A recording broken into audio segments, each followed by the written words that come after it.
And I thought that was so interesting that, this foundational figure of cybernetics, the computation, digital automation, all of that kind of stuff, algorithms, all of that immediately is like, this is a problem for workers, right? And reaches out to a trade union and they write some letters back and forth and they try to have a meeting and it doesn't really work out. And Norbert Wiener has got like a sort of mental and other health problems at that point as well. So it's kind of a misconnection in history, right?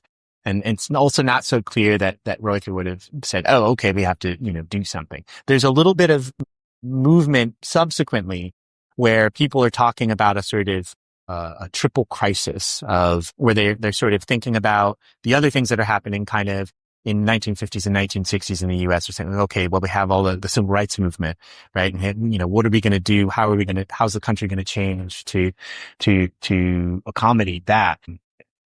And also how is that going to look if all of a sudden industrial employment plummets, right? Even, Martin Luther King and Malcolm X are also talking about that stuff. They're paying attention to what they're calling cybernation at the time and trying to say, okay, maybe we need to, adapt our political strategies to thinking about that. And that was so interesting for me to find out that stuff because I never knew that, these are like automation was a political issue for, some of the main developers of these ideas. It was something that major union figures were talking about, that civil rights leaders were talking about. That history was completely opaque to me when I started this project. So it was so interesting to me that they were like, wow, this is going to be, a real problem.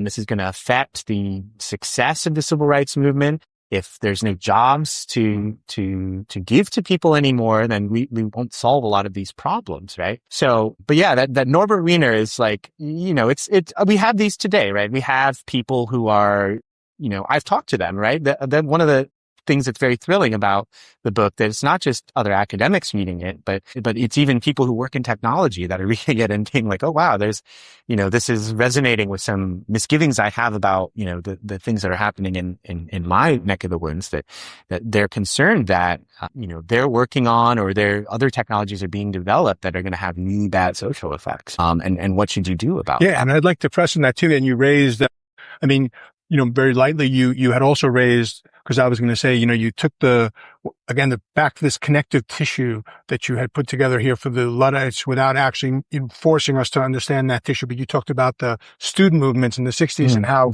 people were, and the connection that I made reading that part of the book was that, so now they're not workers anymore. Now they're university professors and university students and they're engineers. So they're very much different. Their issues are not about labor.